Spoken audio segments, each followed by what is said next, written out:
आपण बघत आहात उमेश 24 चॅनल. अमरावती शहर गुन्हे शाखेकडून एक मोठी कारवाई झाली आहे. रेकॉर्डवरील सराईत घरफोडी करणारा गुन्हेगार पंकज गोंडाने राहणार चौरेनगर अमरावती याला ताब्यात घेण्यात आले आहे. त्याच्याकडून एकूण 10 घरफोडीचे गुन्हे उघडकीस आले असून 20,73,000 रुपयाचे सोने चांदी आणि रोख रक्कम जप्त करण्यात आली आहे. माननीय पोलीस आयुक्त अमरावती शहर यांच्या निर्देशनानुसार पोलीस निरीक्षक संदीप चव्हाण यांच्या नेतृत्वाखाली गुन्हे शाखेच्या पथकाने बातमीदाराच्या मदतीने ही कारवाई केली. आरोपी पंकज गोंडाने हा सराईत गुन्हेगार असून अमरावतीसह विविध शहरांमध्ये 40 ते 50 घरफोडी व चोरीचे गुन्हे दाखल आहेत. त्याचे निश्चित राहण्याचे ठिकाण नाही, मोबाईलही वापरत नाही. गुन्हा केल्यानंतर रेल्वेने अमरावतीतून निघून मुंबई, ठाणे, संभाजीनगर, भुसावळ, कल्याण आदी ठिकाणी लपून राहतो. त्यामुळे त्याला पकडणे पोलिसांसमोर मोठे आव्हान होते. दिनांक 28 जानेवारी 2026 रोजी गुप्त माहिती मिळाली की तो कल्याणहून रेल्वेने नागपूरला जाणार आहे. यानुसार पथक भुसावळला गेले. रेल्वेची तपासणी केली. बडनेरा स्टेशन जवळ आरक्षित डब्यात तो सापडला आणि ताब्यात घेण्यात आला.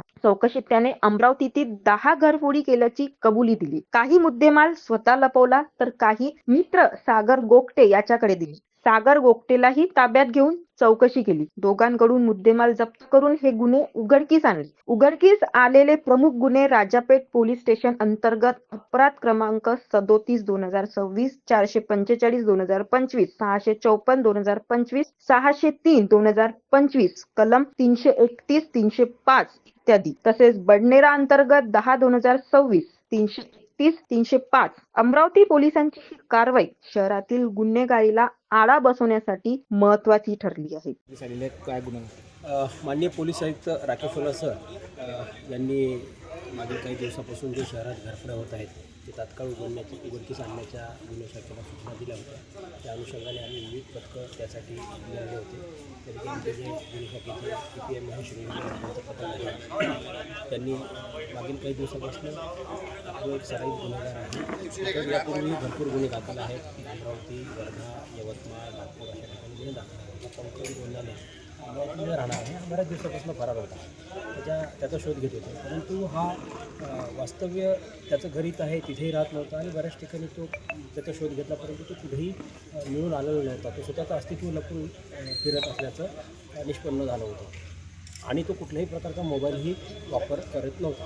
अशा वेळेस त्याला शोधणं फार जिक्रीच झालं होतं. तेव्हा पथकाने जी ह्युमन इंटेलिजन्सचा वापर करून त्याच्या मागे बातमीदार लावून तो भिवंडीला राहत असल्याची माहिती प्राप्त झाली.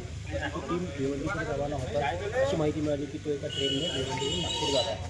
तेव्हा टीम इथून आमची भुसावळला गेली. भुसावळहून टीम रेल्वेमध्ये चढली आणि रेल्वेमध्ये त्याचा शोध घेतला असता आपल्या या मालखेडजवळ आल्यानंतर तो रेल्वेच्या एका रिझर्वेशनच्या बुकीमध्ये मिळून आला. तेव्हा त्याला ताब्यात घेतलं. ताब्यात घेऊन त्याला ऑफिसला आणून सविस्तर चौकशी केली. चौकशी केल्यानंतर त्यांनी अमरावती शहर आयुक्तालयामधले राजापेठ पोलीस स्टेशनची 4, बडनेरा पोलीस स्टेशनची 4, आंगाव पेठचा 1 आणि गाडगेनगरचा 1 अशा ठिकाणी घरफोडी केल्याची कबुली दिलेली आहे.